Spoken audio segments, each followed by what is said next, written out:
Welcome to KTJ webinar. Today's topic is online safety. What information do parents need to know in order to understand their children's online behavior? What can parents do to support their children?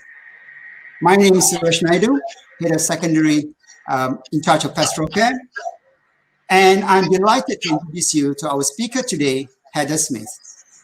Heather works at KTJ Secondary, and she leads our personal, social, and health education program. In this role, she engages with our learners to help them manage the many different challenges that they face in their digital lives. And she also helps them with the necessary skills to overcome these challenges. We also have Michelle Fletcher here. Michelle works at KTJ Primary, and she is our incoming Deputy Head of Primary School. She will be focusing on answering questions from our primary school parents. The webinar will take about 30 minutes, 20 minutes for the presentation, and 10 minutes for a question-answer session. If you have any questions, please feel free to type in your questions into the chat function, and I will be reading these questions out at the end for Heather or Michelle to answer these questions. With that, I'll hand you over to Heather. Thanks, Suresh. Okay, let me get up my presentation for today. Thank you for joining us this evening. As Suresh said, we will be covering online safety with your children and what you need to know as parents. One thing just to be aware of this evening is there are a lot of online safety risks to be aware of, some of which are listed currently on your screen, hopefully, if the technology is working well. However, we do spend many weeks with our students in lessons, in PSHE lessons, going over these in detail. So unfortunately this evening we don't have time to go into every single one of these in detail. However, as Suresh mentioned, if you have any questions that are specific to any of these areas, then please do type in the question and comments section of the chat, and we will bring those up at the end. And I'll also be giving you a handout at the end of this session, which will give you some really useful links to help hopefully answer some of your questions or fill in some gaps in your knowledge in some of these areas. The session instead today is focusing more on how to build a conversation with your young people at home on online safety, how to keep themselves safe, thinking about their behaviours online, and opening up that dialogue as parents. So today's session is focusing on that.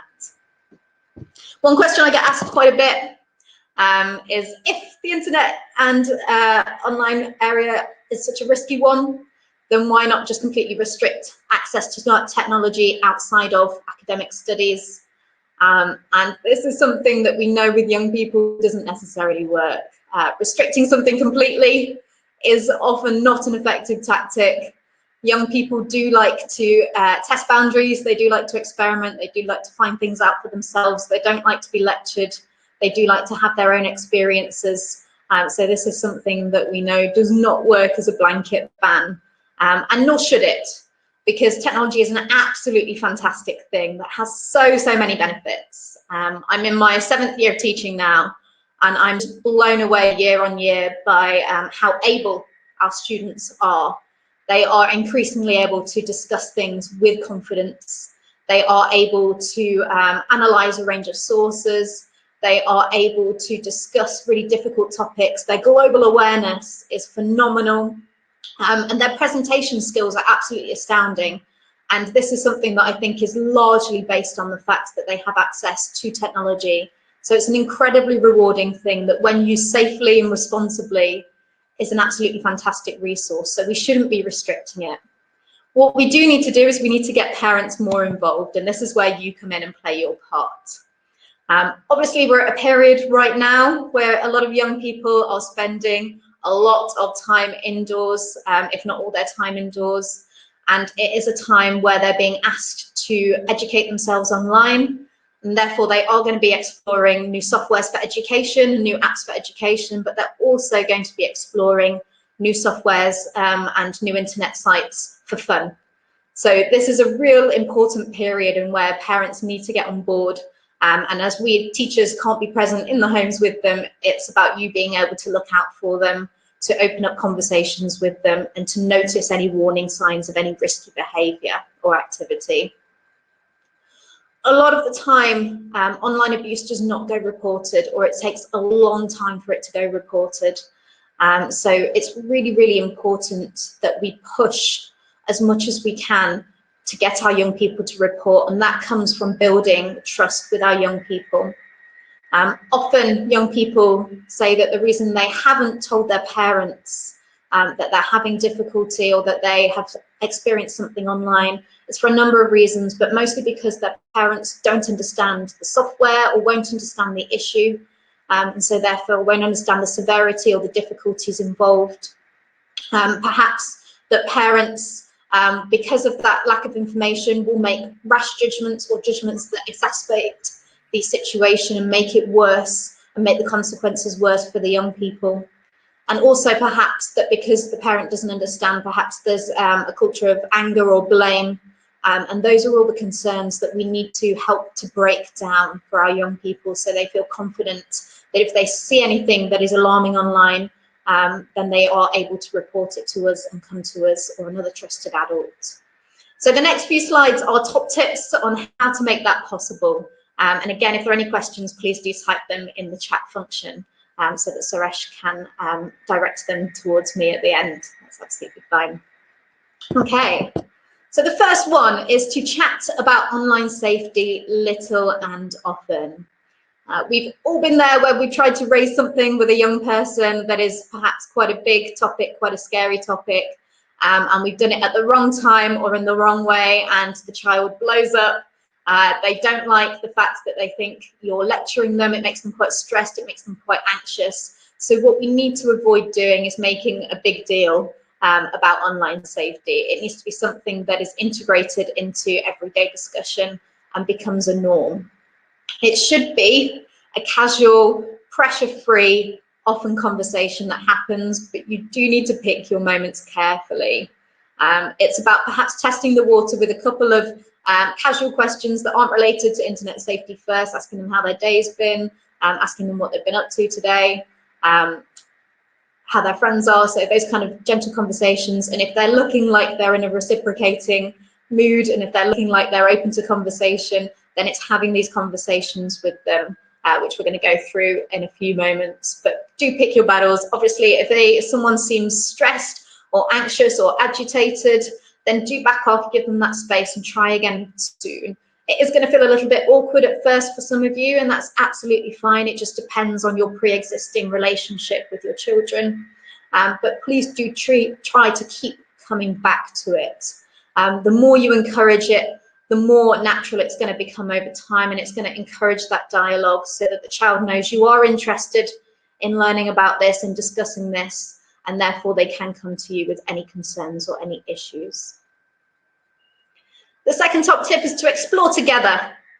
Regularly ask your children to show them their favourite websites and apps and what you do on them. It's something I really enjoy doing with my boarding house students. When I see them doing something that looks quite animated, or I see them doing something that looks very different, just going in and chatting and, oh my goodness, what's this? This looks fantastic. Oh, this is really exciting. Can you show me what you're doing? Opening up those conversations and really jumping on the bandwagon when you can see them doing something that's clearly making them happy or giving them some enjoyment. So do ask them to show you what they're doing. Be as positive as possible and listen as much as possible. Show them that you're really interested in learning. Praise them for all the positive things you see, so they can see that you're having a positive relationship with technology and with them on technology. And making sure, asking them to teach you the basics of the site or the app so that they know you are aware of the site or the app and how it works. This again should be a relaxed activity, not a forced one. Otherwise they can feel like you're snooping on them, or that you're not trusting them and what they're doing. So again, it's finding your moments to come at this with a really relaxed angle. I have many friends who are parents who currently do TikTok with their children. They film videos with them, or they are the cameraman themselves, which a lot of children do need. They need a cameraman to hold the camera still for them while they do their dance routines or their solos. I've got other parents whose children have YouTube channels, and they sometimes feature on the YouTube channel with them. And so it's just about getting involved when you can, and children actually do really enjoy this when it becomes part of a daily routine. And knowing you understand the technology as well is going to help them to disclose anything, because again, it comes back to that worry that the parent might not understand what's happening, and therefore why should I report this to them, because it's not going to go anywhere or it's not going to be reacted to in the right way. So if they see anything that is worrying, they're more likely, if you know about the site, to report it to you. Also, regularly sharing the content with you is going to help them to have a really open relationship about their online activity, and particularly if you then get profiles as well on their platforms with them. They are going to be mindful of what they're posting on there if they know the whole family's on there with them, and they are going to be looking at what they're posting, how they're posting it, and what they're sharing. So it is worth getting involved.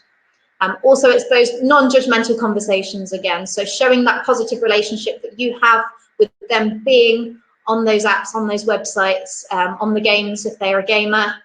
Showing an interest and showing that you don't think negatively about it is something that's really, really important to encourage them to open up that online safety with you. The next one is show them you care and will always support them. I know this is something that we probably think we do all the time, and we probably think I'm super approachable. My child will talk to me about anything, but often parents are so surprised when they find out things have been happening at home, regardless of their relationship with their child. And it is always a shock. So we need to let our children know often that we do support them, we do care about them. So again, it's having regular conversations about whether they've seen anything online that worries them, or whether their friends have seen anything online that worries them. Sometimes asking through the medium of a friend, they can sometimes tell their own story, but frame it as a friend that's seen that, and it can help them to get some advice from that angle. So sometimes giving them that opportunity to open up. But also, friends are more likely to disclose to their friends' parents. Often there's less of a risk disclosing something to a friend's parent, because you have the support of your friend and you have a trusted adult, and it's probably not going to be escalated as severely as it would be with your own parents who are more emotionally involved. So therefore it's making your child aware and their friends aware that if there is ever an issue, they can come to you and they can have that support there from you. And reassuring them all the time that you are going to listen to them, you're not going to act rashly, there's not going to be any judgment, you're going to act calmly and carefully, and that they can just come and talk to you, and then you would take it from there with them in a calm way. And that's something that's just really, really important to keep stressing with them. You know you can always talk to me.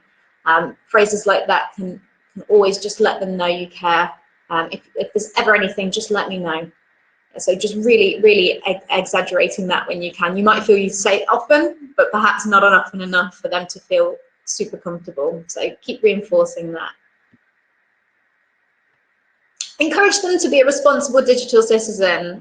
This is something that is really, really important. Obviously, when they're engaging with others online, they need to be mindful of their behaviour. And this can be a really, really difficult one to be non-judgmental on. So it does take some practice and it does take some time. So if your child is sharing things online and those involve other people, it's just making them consider how someone else might feel before they post it or share something. So it's just having a relaxed conversation around that, and just perhaps saying to them, oh, is that your new post? Oh, fantastic. Oh, look, I see such and such is in this video. Oh, that's great. I'm presuming they really like this video. They think it's going to be a fantastic thing. So just checking with them and trying. And again, it's really hard, as you can see from that tone, it's really hard not to get a judgmental tone in there, but trying the best you can. And that's all you can do, is to try and broach that. They should always be asking someone's permission if they're posting a photo or video. So just perhaps saying to them, I'm sure you've already done this, and I know you probably will have already done this, but you have asked permission from this person, right? And then just going with that. Okay, so showing that trust. If there is something that's alarming that you're worried about, it's about asking them about it in as few words as possible, so that you're not able to put a level of judgment on there if possible, and to just get them to lead the conversation. So what can you tell me about this post? Oh, I noticed you posted this. What made you post that? So opening up those conversations and trying to keep it light and airy if you can. Okay. Do encourage your children as well to use technology in a really constructive way, to raise awareness, to have positivity, to involve other people who might not necessarily be involved with things and might feel quite isolated.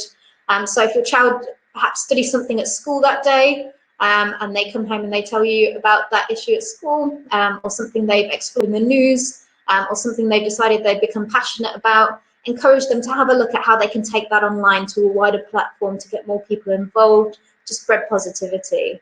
If they're in a really good mood today, it's about suggesting they give that energy to other people. How can you give that energy and spread that positivity that you've got online, and thinking about encouraging them to use it in a really, really positive way as much as possible. Okay, this is quite a popular one, but do learn about parent controls. It can be quite scary and quite daunting. Some of us are more tech savvy than others, and parental controls are something that are really scary for a lot of people.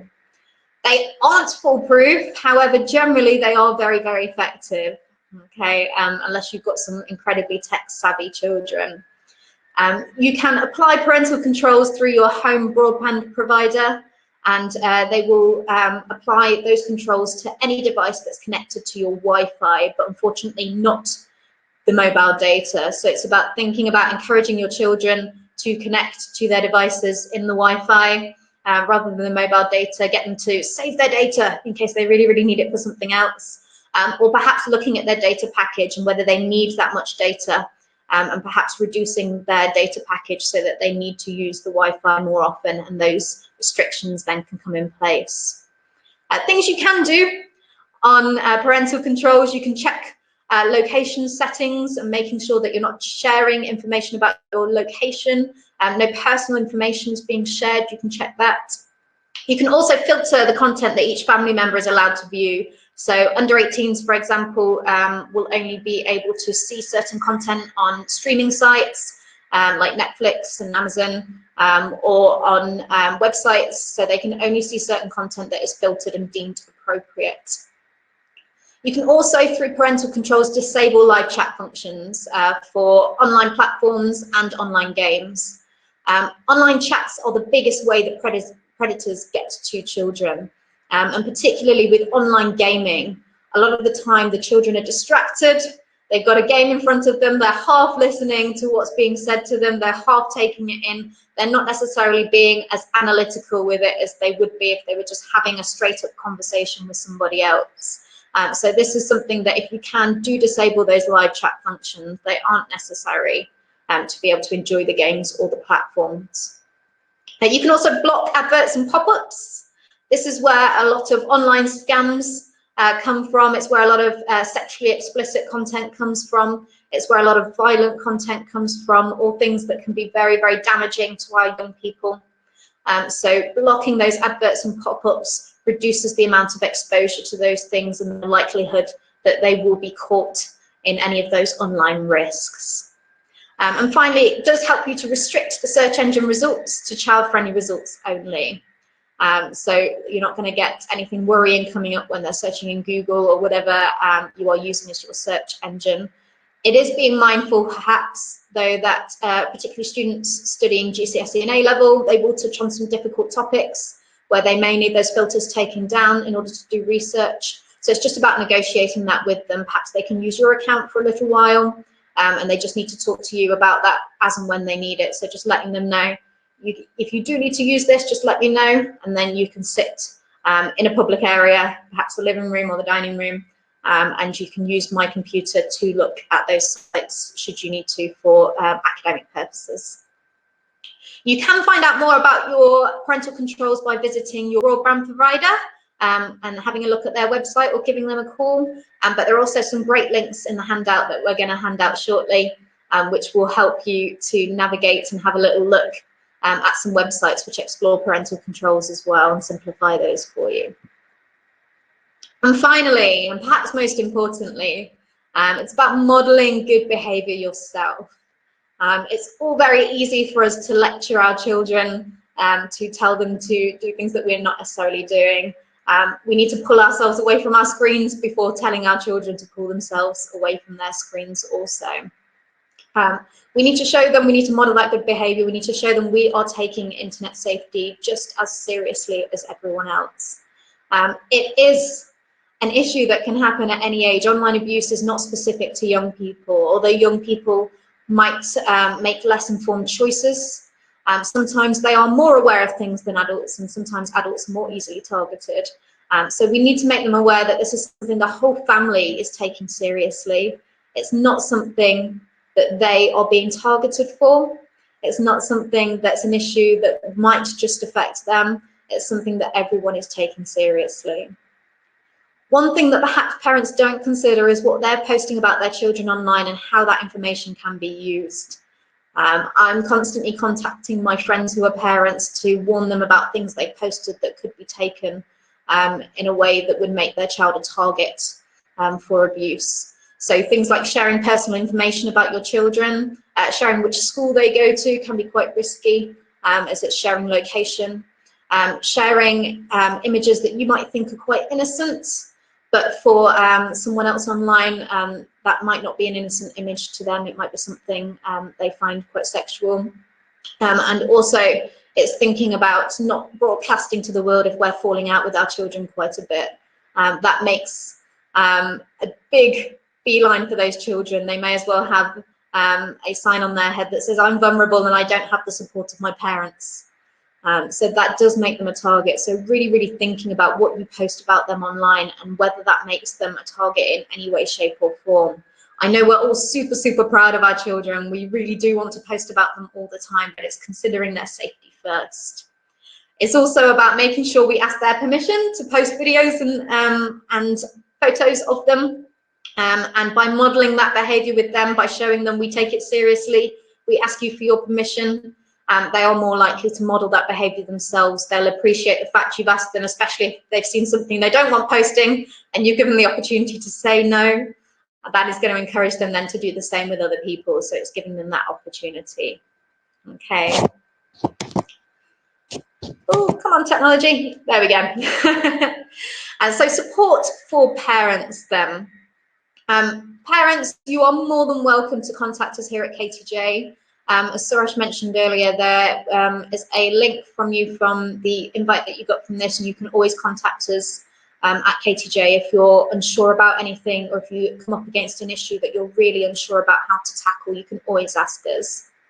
Aside from that, and this is the page that I would like to draw your attention to particularly, there are some fantastic, fantastic websites online from child protection agencies and child protection charities. Just a handful here that I personally find really useful and educational and use with the children themselves. But they are fantastic resources because they also provide professional support services.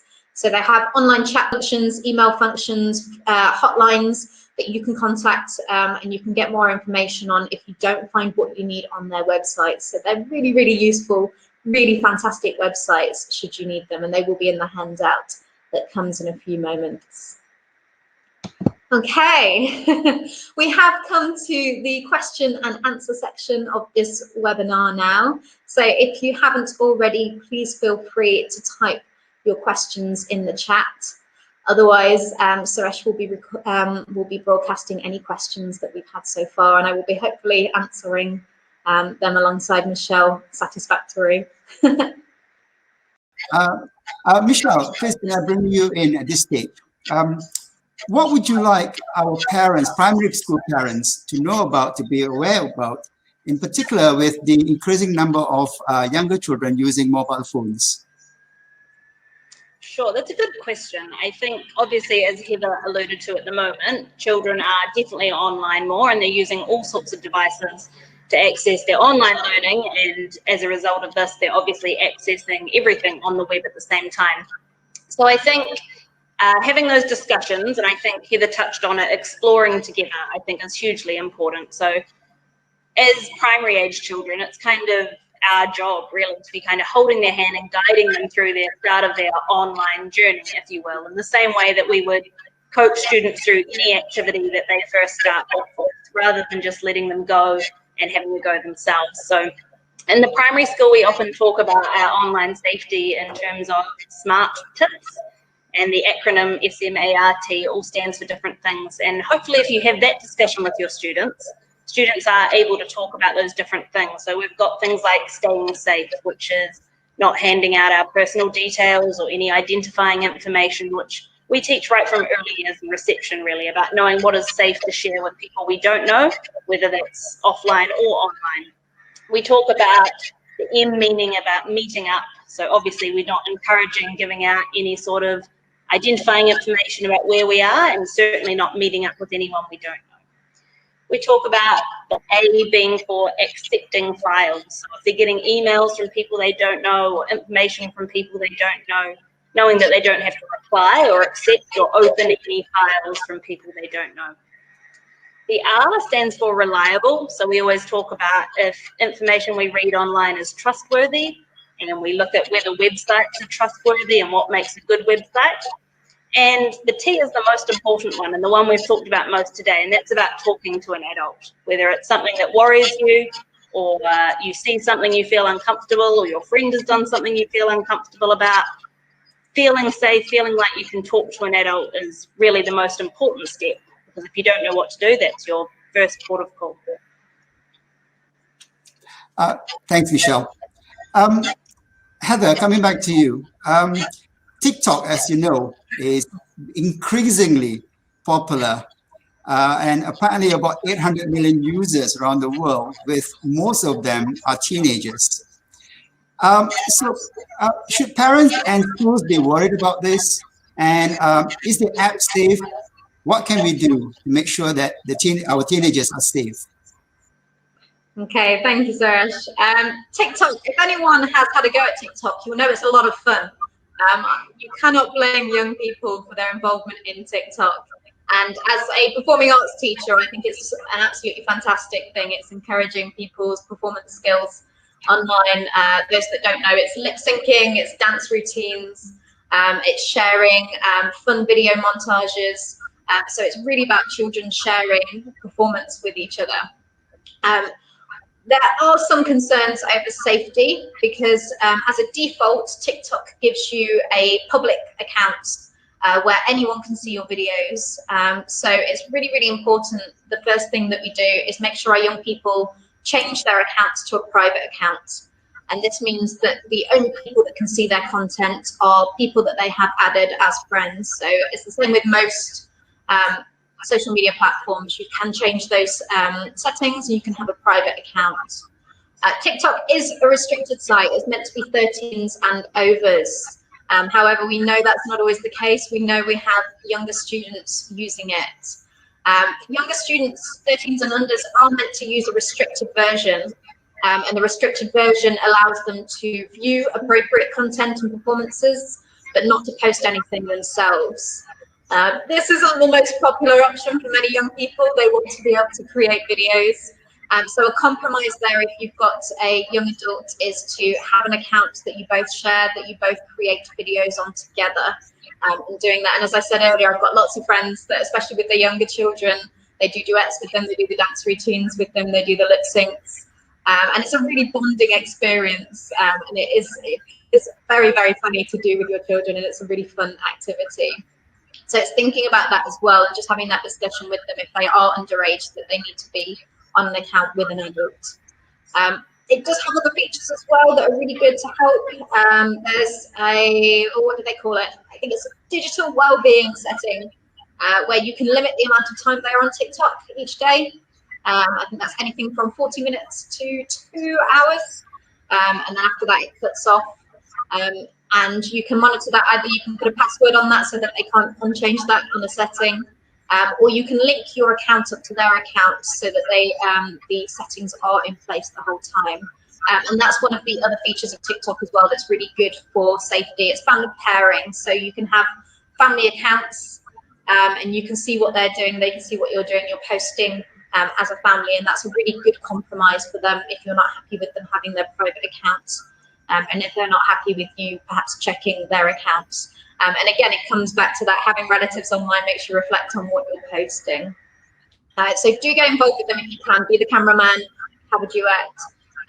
The only other thing that I can think of off the top of my head to be aware of is virtual challenges.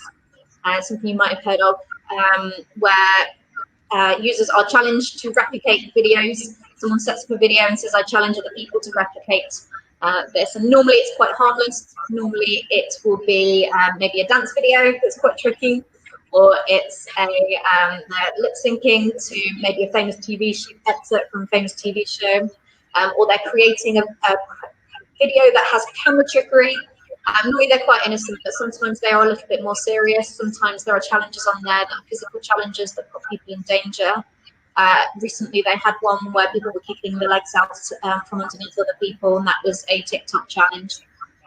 So if you see any of these kinds of behaviour that's putting them at physical risk, it's about stopping that and about having the conversation about safety and about not feeling like they have to conform, and making sure that their presence as a digital citizen is a positive one, spreading positivity, not spreading negative messages about behaviour. Okay. I'm going to post a question here. I'm sending it to everybody in the chat group. And I'll read it out. On 23rd April this year, a local newspaper, The Star, reported that sextortion cases have increased significantly, particularly during the current MCO. Can you elaborate on what is sextortion, how it happens, and what parents can do for their children? Yep. So just briefly, in a nutshell, sextortion is taking images of young people, whether that is with their knowledge or without their knowledge, and then it's blackmailing them, either with sexual acts, getting them to perform sexual acts, or with monetary values, getting them to give money. It is extortion to not post those images online. Sometimes those images are taken through webcams without their knowledge. Sometimes they will be groomed into taking those images. Sometimes perhaps they are if it's for older children, young adults, it will be where they're with their partner, perhaps being intimate, and someone will take a video of that. So it is something that is on the rise. It is something that is worrying. So top tips, first things first, webcams. Recently at KTJ we got webcam covers that we can put over our webcams to make sure when we're not using them they are covered, and making sure all laptops and all computers are not in bedrooms where possible, so they're not in private spaces. Making sure children aren't taking their mobile phones into the bathroom with them, and in places like the boarding houses, for example, those children that board, making sure that they are changing out of the view of people who are on the phone, or who are using devices. Really, really important. In terms of a lot of the cases perhaps are people posing as maybe modeling agents or acting agents, or they're selling a cool product, and they will ask you to in order to brand yourself, to post for pictures that perhaps inappropriate. So it's about raising awareness about those kind of scams that happen, and the legitimacy of people approaching you and the way in which they approach you for those jobs, for those roles, to make them aware of what is normal in that industry and what is not normal in that industry, and where they should and shouldn't be sharing images. And again, it just goes back to those having conversations with your young people about what is normal, what is not normal, the risks of sending nudes, the risks of extortion, the risks of blackmail, and what happens with those situations, and just having that support there for them. If anything happens, please don't feel embarrassed. I'm not going to feel you're not going to be shamed in any way. This does happen. I understand this happens. I understand this is more easy than you think to happen, and sometimes it can happen without your knowledge or your consent. So please do come and talk to me. For younger children, it's perhaps having conversations with them about trying to think about behaviours that perhaps might be trickery. So perhaps thinking about what might be someone trying to trick you into doing something, because blackmail might be a woolly concept to them. But for older children, knowing that never to cooperate with someone that's a blackmailer, to report as soon as possible, and to make them aware that cooperating with a blackmailer only exacerbates the situation, it escalates it. and it makes it more of a high-risk situation. They're only going to have to pay more and more money or do more and more sexual acts. So it is something, just making them aware and encouraging that conversation again, and letting them know there will be no judgment if they come to you, and you'll be really proud of them if they do. Okay, thank you for that.